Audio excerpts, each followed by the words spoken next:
ਸਤਿ ਸ਼੍ਰੀ ਅਕਾਲ ਜੀ ਸਾਰਿਆਂ ਨੂੰ। ਕੀ ਹਾਲ ਚਾਲ ਆ ਤੁਹਾਡਾ ਸਾਰਿਆਂ ਦਾ। ਉਮੀਦ ਕਰਦੇ ਹਾਂ ਕਿ ਤੁਹਾਡਾ ਸਾਰਿਆਂ ਦਾ ਹਾਲ ਚਾਲ ਬਹੁਤ ਵਧੀਆ ਹੋਊਗਾ ਜੀ। ਇੱਕ ਬ੍ਰੇਕਿੰਗ ਨਿਊਜ਼ ਆ ਰਹੀ ਹੈ, ਬਹੁਤ ਵੱਡਾ ਅਪਡੇਟ ਆ ਰਿਹਾ ਜੀ। ਸਰਕਾਰ ਨੇ ਇੱਕ ਐਮਰਜੈਂਸੀ ਮੀਟਿੰਗ ਬੁਲਾਈ ਹੈ ਜਿਹਦੇ ਵਿੱਚ ਬਹੁਤ ਵੱਡੇ ਫੈਸਲੇ ਲਏ ਜਾ ਸਕਦੇ। ਉਸ ਤੋਂ ਬਾਅਦ ਇਮੀਗ੍ਰੇਸ਼ਨ ਦੇ ਅਪਡੇਟ ਬਾਰੇ ਵੀ ਗੱਲ ਕਰਾਂਗੇ। ਇਟਲੀ ਦੇ ਵਿੱਚ ਪੇਪਰ ਜਿਹੜਾ ਸਟਾਨਾਤੋਰੀਆ 2020 ਦਾ ਭਰਿਆ ਸੀ, ਵੈਬਸਾਈਟ ਜਿਹੜੀ ਸਾਡੀ ਈਤਾ ਪੰਜਾਬੀ ਉੱਤੇ ਜਾ ਕੇ ਤੁਸੀਂ ਕਮੈਂਟ ਕੀਤੇ ਆ, ਉਹਨਾਂ 6 ਸਟੇਟਾਂ ਬਾਰੇ ਅਸੀਂ ਦੱਸਾਂਗੇ ਕਿੱਥੇ ਕੀ ਸਿਚੁਏਸ਼ਨ ਇਮੀਗ੍ਰੇਸ਼ਨ ਦੀ ਹੋ ਗਈ ਹੈ। ਤੁਸੀਂ ਵੀ ਜੋ ਪਹਿਲੀ ਕਮੈਂਟ ਦੇ ਵਿੱਚ ਤੁਹਾਨੂੰ ਲਿੰਕ ਮਿਲ ਰਿਹਾ ਜੀ, ਤੁਸੀਂ itapunjabi.com ਉੱਤੇ ਜਾ ਕੇ ਕਮੈਂਟ ਕਰ ਸਕਦੇ ਹੋ। ਤੁਹਾਡੇ ਬਾਰੇ ਵੀ ਦੱਸਾਂਗੇ, ਪਰ ਇਮੀਗ੍ਰੇਸ਼ਨ ਬਾਰੇ ਅਸੀਂ ਦੱਸਾਂਗੇ। ਪਰ ਸਭ ਤੋਂ ਪਹਿਲਾਂ ਦੇਖਦੇ ਹਾਂ ਵੱਡਾ ਅਪਡੇਟ ਜੋ ਸਰਕਾਰ ਨੇ ਇੱਕ ਫੈਸਲਾ ਲੈਣ ਜਾ ਰਹੀ ਹੈ ਜੀ। ਕੀ ਹੋਇਆ ਸਰਕਾਰ ਨੂੰ, ਜਿਹੜਾ ਸਰਕਾਰ ਇੱਕ ਫੈਸਲਾ ਲੈਣ 'ਤੇ ਮਜਬੂਰ ਹੋ ਗਈ ਹੈ। ਤੁਹਾਡਾ ਸਾਰਿਆਂ ਦਾ ਅੱਜ ਦੀਆਂ ਖਬਰਾਂ 'ਚ ਸਵਾਗਤ ਕਰਦੇ ਹਾਂ ਜੀ। ਸਭ ਤੋਂ ਪਹਿਲਾਂ ਦੇਖਦੇ ਹਾਂ ਇਟਲੀ ਦੇ ਵਿੱਚ ਲੋਕਡਾਊਨ ਦੀ ਪ੍ਰਕਿਰਿਆ ਇੱਕ ਵਾਰ ਫਿਰ ਜਾਰੀ ਹੋ ਗਈ ਜੀ। ਮਾਰੀਓ ਦਰਾਗੀ ਨੇ ਇੱਕ ਅਰਜੈਂਟ ਮੀਟਿੰਗ ਬੁਲਾਈ ਅਤੇ ਵੀਕਐਂਡ ਦੇ ਵਿੱਚ ਲੋਕਡਾਊਨ ਲੱਗ ਸਕਦੇ ਆ। ਹੋ ਕੀ ਗਿਆ ਸਰਕਾਰ ਨੂੰ, ਕੀ ਹੋਇਆ ਕਿ 220,765 ਨਵੇਂ ਕੇਸ, 207 ਦੀ ਹੋਈ ਮੌਤ, 7.6% ਤੱਕ ਜਦੋਂ ਪਹੁੰਚ ਗਈ ਤਾਸੋ ਦੀ ਪੋਜ਼ੀਟਿਵਿਟੀ ਜਿਹੜੀ ਰੇਟ ਆ, ਤਾਂ ਸਰਕਾਰ ਬਹੁਤ ਜ਼ਿਆਦਾ ਘਬਰਾ ਗਈ। ਸਰਕਾਰ ਡਰ ਗਈ ਅਤੇ ਇੱਕ ਵੱਡਾ ਫੈਸਲਾ ਲੈਣ ਜਾ ਰਹੀ ਹੈ ਜੀ। ਮਾਰੀਓ ਦਰਾਗੀ ਜੀ ਨੇ ਅੱਜ ਇੱਕ ਅਰਜੈਂਟ ਮੀਟਿੰਗ ਬੁਲਾਈ ਹੈ, ਜਿਸ ਮੀਟਿੰਗ ਦੇ ਵਿੱਚ ਰੋਬਰਟੋ ਸਪੇਰਾਂਸਾ ਜੀ ਨੇ, ਕੋਮੀਤਾਤੋ ਟੈਕਨੀਕੋ ਸ਼ੈਂਟੀਫਿਕੋ ਅਤੇ ਹੋਰ ਵੀ ਬਹੁਤ ਸਾਰੇ ਜਿਹੜੇ ਤੁਸੀਂ ਨਾਮ ਦੇਖ ਰਹੇ ਹੋ, ਜਲਮੀਨੀ ਜੋਰਜੈਤੀ, ਪਾਤੂਆਨੈਲੀ, ਫਰਾਂਚੈਸਕੀਨੀ, ਬੋਨੈਤੀ, ਇਹ ਸਾਰੇ ਦੇ ਸਾਰੇ ਵਿੱਚ ਐਂਟਰ ਨੇ ਜੀ। ਇਹਨਾਂ ਨੂੰ ਬੁਲਾਇਆ ਗਿਆ ਜੀ, ਜਿਨ੍ਹਾਂ ਦੇ ਨਾਲ ਕੋਮੀਤਾਤੋ ਟੈਕਨੀਕੋ ਸ਼ੈਂਟੀਫਿਕੋ ਜੋ ਕਿ ਇਟਲੀ ਦੇ ਵਿਗਿਆਨਿਕ ਨੇ, ਜੋ ਸਾਰਾ ਫੈਸਲਾ ਲੈਂਦੇ ਨੇ, ਐਕਸਪਰਟ ਟੀਮ, ਇਹਨਾਂ ਨੂੰ ਬੁਲਾਇਆ ਗਿਆ ਜੀ। ਇਹਨਾਂ ਦੇ ਕੋਲੋਂ ਸਵਾਲ ਜਵਾਬ ਪੁੱਛੇ ਜਾਣਗੇ, ਫਿਰ ਫੈਸਲਾ ਲਿਆ ਜਾ ਸਕਦਾ। ਸਭ ਤੋਂ ਪਹਿਲੀ ਜਿਹੜੀ ਇੱਕ ਐਸਟੀਮੇਟ ਅਨੁਮਾਨ ਲਗਾਇਆ ਜਾ ਰਿਹਾ ਜੀ, ਉਹ ਇਹ ਹੈ ਕਿ ਇਸ ਟਾਈਮ ਸਰਕਾਰ ਕਹਿ ਰਹੀ ਹੈ ਕਿ ਜਿਸ ਏਰੀਏ ਦੇ ਵਿੱਚ 1 ਲੱਖ ਬੰਦੇ ਦੇ ਪਿੱਛੇ 250 ਕੇਸ ਆ ਜਾਂਦਾ, ਜਾਂ 250 ਕੇਸ ਤੋਂ ਟੱਪ ਜਾਂਦੀ ਹੈ ਗਿਣਤੀ, ਤਾਂ ਫਿਰ ਉਸ ਸਿਚੁਏਸ਼ਨ ਦੇ ਵਿੱਚ ਉੱਥੇ ਦੇ ਜਿਹੜੇ ਸਾਰੇ ਦੇ ਸਾਰੇ ਸਕੂਲ ਬੰਦ ਕਰ ਦਿੱਤੇ ਜਾਣ।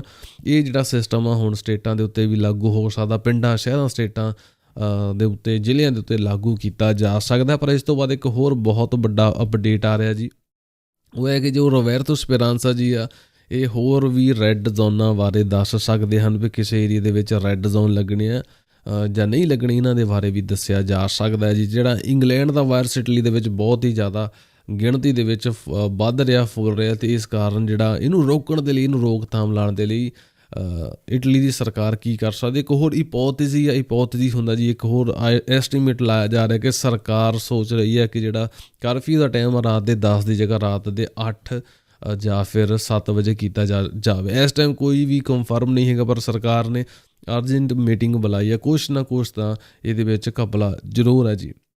ਉਸ ਤੋਂ ਬਾਅਦ ਇੱਕ ਹੋਰ ਬਹੁਤ ਵੱਡਾ ਅਪਡੇਟ ਆ ਰਿਹਾ ਜੀ, ਉਹ ਆ ਰਿਹਾ ਜੀ ਕਿ ਜਿਸ ਵੀ ਏਰੀਏ ਦੇ ਵਿੱਚ ਸਕੂਲ ਬੰਦ ਹੋਣਗੇ, ਕਹਿਣ ਦਾ ਮਤਲਬ ਕਿ 1 ਲੱਖ ਬੰਦਿਆਂ ਦੇ ਪਿੱਛੇ 250 ਕੇਸ ਆ ਰਿਹਾ, ਤਾਂ ਉਸ ਏਰੀਏ ਦੇ ਵਿੱਚ ਸਕੂਲ ਬੰਦ ਹੋਣ ਦੇ ਨਾਲ ਦੁਕਾਨਾਂ ਵੀ ਬੰਦ ਕੀਤੀਆਂ ਜਾਣਗੀਆਂ। ਕਹਿਣ ਦਾ ਮਤਲਬ ਬਾਰੂਕੀਰੇ ਦੀ ਦੁਕਾਨ ਹੋ ਗਈ, ਬਾਰਬੀਅਰੇ ਦੀ ਦੁਕਾਨ ਹੋ ਗਈਆਂ, ਜਾਂ ਫਿਰ ਹੋਰ ਜਿਹੜੀਆਂ ਲੋੜਵੰਦ ਦੁਕਾਨਾਂ ਦੇ ਵਿੱਚ ਨਹੀਂ ਆਉਂਦੀਆਂ। ਐਗਜ਼ਾਮਪਲ ਦੇ ਲਈ ਫਾਰਮੇਸੀ, ਤਬਾਕੇਰੀਆ, ਆਪਣਾ ਅਖਬਾਰਾਂ ਦੀਆਂ ਦੁਕਾਨਾਂ ਨੂੰ ਛੱਡ ਕੇ ਜਿਹੜੀਆਂ ਹੋਰ ਦੁਕਾਨਾਂ ਨੇ, ਸਾਰੀਆਂ ਨੂੰ ਬੰਦ ਕੀਤਾ ਜਾ ਸਕਦਾ ਹੈ ਜੀ।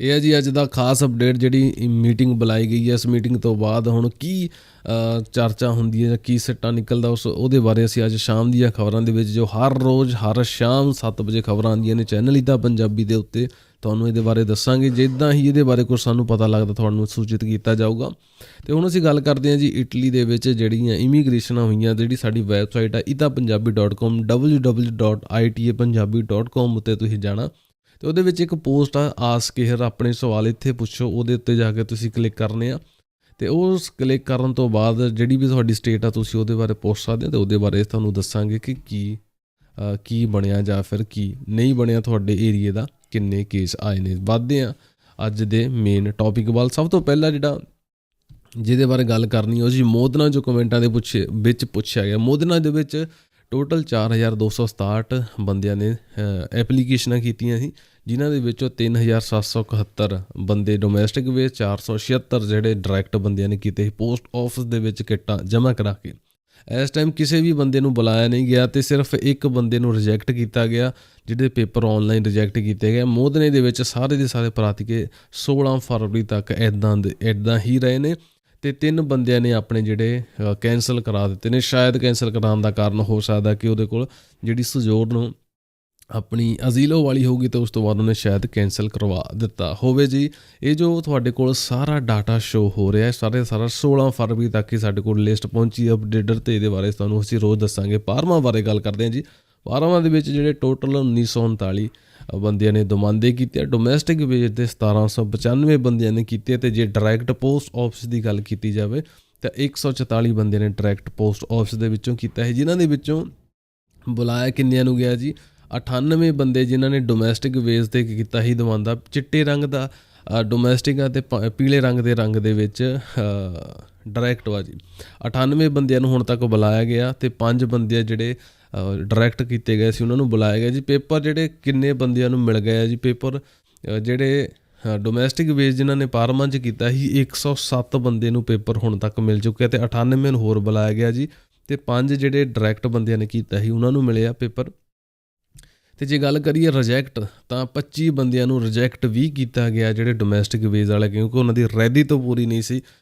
ਪ੍ਰਾਈਵੇਸੀ ਦੇ ਕਾਰਨ ਕਿਸੇ ਦਾ ਵੀ ਨਾਮ ਜਾਂ ਕਿਸੇ ਦਾ ਵੀ ਕੁਛ ਅਸੀਂ ਨਹੀਂ ਦੱਸ ਸਕਦੇ, ਸਿਰਫ ਗਿਣਤੀ ਹੀ ਦੱਸੀ ਜਾ ਸਕਦੀ ਆ। ਅਤੇ ਕਿੰਨੇ ਬੰਦਿਆਂ ਨੇ ਆਪ ਕੈਂਸਲ ਕਰਾਈਆਂ ਜੀ? ਇੱਕ ਬੰਦੇ ਨੇ ਆਪ ਕੈਂਸਲ ਕਰਵਾਈ ਜਾਂ ਜਿਸ ਬੰਦੇ ਨੇ ਆਪਣੀ ਡੋਮੈਸਟਿਕ ਵੇਜ 'ਤੇ ਸੋਜੋਰਨ ਨੂੰ ਅਪਲਾਈ ਕੀਤੀ ਸੀ। ਅਤੇ ਉਸ ਤੋਂ ਬਾਅਦ ਚੱਲਦੇ ਹਾਂ ਜੀ ਅਗਲੇ ਅਪਡੇਟ ਵੱਲ। ਅਗਲਾ ਅਪਡੇਟ ਜੋ ਸਾਡਾ ਆ ਰਿਹਾ ਜੀ ਉਹ ਹੈ ਬੋਲਸਾਨੋ ਤੋਂ। ਤੁਸੀਂ ਸਾਡੀ ਵੈਬਸਾਈਟ ਦੇ ਉੱਤੇ ਬੋਲਸਾਨੋ ਬਾਰੇ ਪੁੱਛਿਆ ਹੈ। ਬੋਲਸਾਨੋ ਦੇ ਵਿੱਚ ਟੋਟਲ 1334 ਬੰਦਿਆਂ ਨੇ ਦਮਾਂਦੇ ਕੀਤੇ, ਜਿਨ੍ਹਾਂ ਦੇ ਵਿੱਚੋਂ 1231 ਡੋਮੈਸਟਿਕ ਸਨ, 113 ਨੇ ਡਾਇਰੈਕਟ ਪੋਸਟ ਆਫਿਸ ਵਿੱਚ ਜਾ ਕੇ ਦਮਾਂਦਾ ਕੀਤਾ ਜੀ। 314 ਬੰਦੇ ਡੋਮੈਸਟਿਕ ਜਿਹੜੇ ਬੰਦੇ ਸੀ ਉਹਨਾਂ ਨੂੰ ਬੁਲਾਇਆ, ਅਤੇ 29 ਬੰਦੇ ਜਿਹੜੇ ਡਾਇਰੈਕਟ ਪੇਪਰਾਂ ਵਾਲੇ ਸੀ ਉਹਨਾਂ ਨੂੰ ਬੁਲਾਇਆ ਜੀ। 409 ਬੰਦਿਆਂ ਨੂੰ ਹੁਣ ਤੱਕ ਸੋਜੋਰਨ ਦੇ ਦਿੱਤੀ ਗਈ ਹੈ। ਬੋਲਸਾਨੋ ਦੇ ਵਿੱਚ ਸਭ ਤੋਂ ਵੱਧ ਡੋਮੈਸਟਿਕ ਵੇਜ 'ਤੇ ਇਸ ਟਾਈਮ ਜਿਹੜੇ ਸਾਡੇ ਕੋਲ ਡਾਟਾ ਸੋਜੋਰਨ ਮਿਲੀਆਂ ਨੇ 409 ਨੂੰ, ਅਤੇ ਜਿਨ੍ਹਾਂ ਨੇ ਡਾਇਰੈਕਟ ਕੀਤਾ ਸੀ 32 ਬੰਦਿਆਂ ਨੂੰ ਸੋਜੋਰਨ ਦੇ ਦਿੱਤੀ ਗਈ ਹੈ ਜੀ।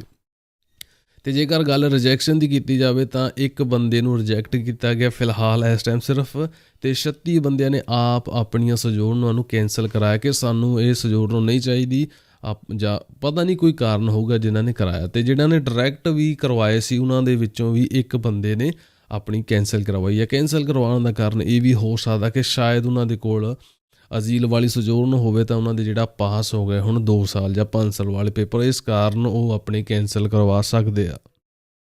ਜਿਹੜੇ ਅਜ਼ੀਲ ਵਾਲੇ ਬੰਦੇ ਹੁੰਦੇ ਉਹਨਾਂ ਨੂੰ ਬੈਨੀਫਿਟ ਜ਼ਿਆਦਾ ਹੁੰਦਾ, ਅਫਰੀਕਾ ਦੇ ਹੋਣ ਜਾਂ ਦੂਸਰੀ ਕੰਟਰੀ ਦੇ ਹੋਣ, ਉਹਨਾਂ ਨੂੰ ਬੈਨੀਫਿਟ ਜ਼ਿਆਦਾ ਇਹਦੇ ਨਾਲ ਹੁੰਦਾ। ਅਤੇ ਗੱਲ ਕਰਦੇ ਹਾਂ ਸਲੈਰਨੋ ਦੀ।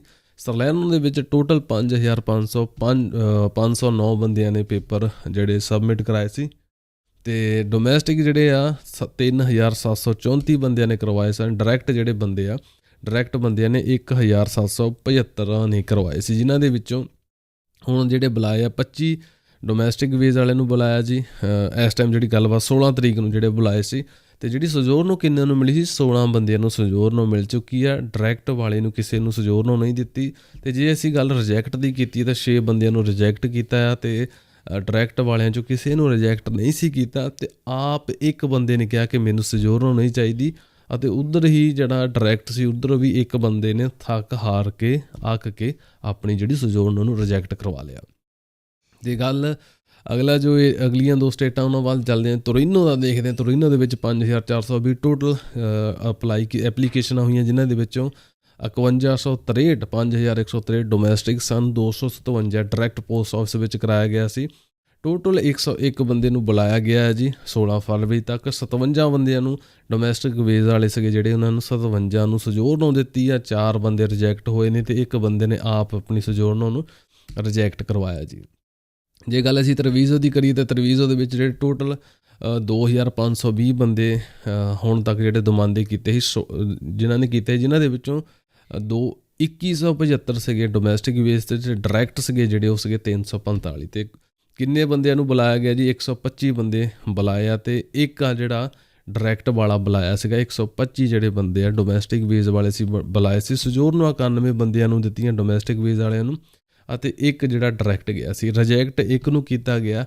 ਅਤੇ ਜੇ ਗੱਲ ਕੀਤੀ ਜਾਵੇ ਤਾਂ ਕਿੰਨੇ ਬੰਦਿਆਂ ਨੇ ਆਪ ਰਿਜੈਕਟ ਕੀਤਾ, ਤਾਂ ਡੋਮੈਸਟਿਕ ਵੇਜ ਵਾਲਾ ਜਿਹੜਾ ਇੱਕ ਬੰਦਾ ਤਰਵੀਜ਼ੋ ਦੇ ਵਿੱਚ ਜਾ ਕੇ ਆਪਣਾ ਰਿਨੂੰਚਾ ਕਰਕੇ ਆਇਆ ਜੀ। ਅਤੇ ਜੇ ਤੁਸੀਂ ਵੀ ਆਪਣੀ ਸਟੇਟ ਦੇ ਵਿੱਚ ਜਿਹੜੇ ਪੇਪਰ ਭਰਵਾਏ ਨੇ, ਕਰਮੋਨਾ, ਮਾਂਤਵਾ, ਵਰੋਨਾ ਜਿਹੜਾ ਵੀ ਹੋਵੇ, ਉਹ ਸਟੇਟ ਬਾਰੇ ਜਾਣਨਾ ਚਾਹੁੰਦੇ, ਸਾਡੀ ਵੈਬਸਾਈਟ ਹੈ www.itapunjabi.com। ਉਹਦੇ ਉੱਤੇ ਜਾ ਕੇ ਜਿਹੜਾ ਤੁਸੀਂ ਲਿੰਕ ਦੇਖ ਸਕਦੇ ਹੋ, ਸਭ ਤੋਂ ਪਹਿਲੀ ਕਮੈਂਟ ਦੇ ਵਿੱਚ ਡਿਸਕ੍ਰਿਪਸ਼ਨ ਦੇ ਵਿੱਚ ਵੀ ਸਾਡੀ ਜੋ ਆਫੀਸ਼ੀਅਲ ਵੈਬਸਾਈਟ ਉੱਤੇ ਜਾ ਕੇ ਕਮੈਂਟ ਕਰੋ ਜੀ। ਸਿਰਫ ਫੇਸਬੁੱਕ ਰਾਹੀਂ ਹੀ ਕਮੈਂਟ ਕੀਤਾ ਜਾ ਸਕਦਾ, ਉਹ ਇਸ ਕਰਕੇ ਤਾਂ ਜੋ ਆਫੀਸ਼ੀਅਲੀ ਬੰਦਾ ਹੋਵੇ ਕਿ ਸਪੈਮਰ ਨੂੰ ਰੋਕਣ ਦੇ ਲਈ ਤੁਹਾਡੇ ਕੋਲ ਫੇਸਬੁੱਕ ਅਕਾਊਂਟ ਹੋਣਾ ਬਹੁਤ ਜ਼ਰੂਰੀ ਹੈ। ਕਮੈਂਟ ਕਰੋ ਆਪਣੇ ਬਾਰੇ, ਕਿਹੜਾ ਤੁਹਾਡਾ ਏਰੀਆ ਜਿਹਦੇ ਬਾਰੇ ਤੁਸੀਂ ਜਾਣਨਾ ਚਾਹੁੰਦੇ ਹੋ, ਕਿੰਨੇ ਬੰਦੇ ਬੁਲਾਏ ਨੇ, ਕਿੱਥੇ ਤੱਕ ਪ੍ਰੋਸੈਸ ਪਹੁੰਚੀ ਹੀ 16 ਤੱਕ। ਅਤੇ ਜਿੱਦਾਂ ਹੀ ਸਾਡੇ ਕੋਲ ਨਵੇਂ ਅਪਡੇਟ ਆਉਂਦੇ ਨੇ ਆਪਾਂ ਤੁਹਾਨੂੰ ਨੂਲੇ ਹਫ਼ਤਿਆਂ ਬਾਰੇ ਵੀ ਦੱਸਣਾ ਸ਼ੁਰੂ ਕਰਾਂਗੇ। ਸਾਰੇ ਅਪਡੇਟਾਂ ਉੱਤੇ ਗੱਲਬਾਤ ਕੀਤੀ ਜਾਊਗੀ ਜੀ ਜਿਸ ਤਰ੍ਹਾਂ ਸਾਡੇ ਤੱਕ ਪਹੁੰਚਦੀ ਆ। ਤੁਸੀਂ ਸੁਣ ਰਹੇ ਸੀ ਕੁਲਵੀਰ ਸਿੰਘ ਦੇ ਨਾਲ ਇਟਾਲੀਅਨ ਖਬਰਾਂ ਪੰਜਾਬੀ ਦੇ ਵਿੱਚ। ਚੈਨਲ ਨਹੀਂ ਕੀਤਾ ਸਬਸਕ੍ਰਾਈਬ ਅਤੇ ਹਰ ਰੋਜ਼ ਕਰੋ ਜ਼ਰੂਰ, ਅਤੇ ਖਬਰਾਂ ਹਰ ਰੋਜ਼ ਸ਼ਾਮ ਨੂੰ ਆਉਂਦੀਆਂ ਨੇ 7 ਵਜੇ, ਜ਼ਰੂਰ ਸੁਣਿਆ ਕਰੋ। ਅਤੇ ਜੋ ਵੀਡੀਓ ਹੈ ਐਂਡ ਤੋਂ ਸ਼ੁਰੂ ਤੋਂ ਲੈ ਕੇ ਐਂਡ ਤੱਕ ਜ਼ਰੂਰ ਦੇਖਿਆ ਕਰੋ ਜੀ।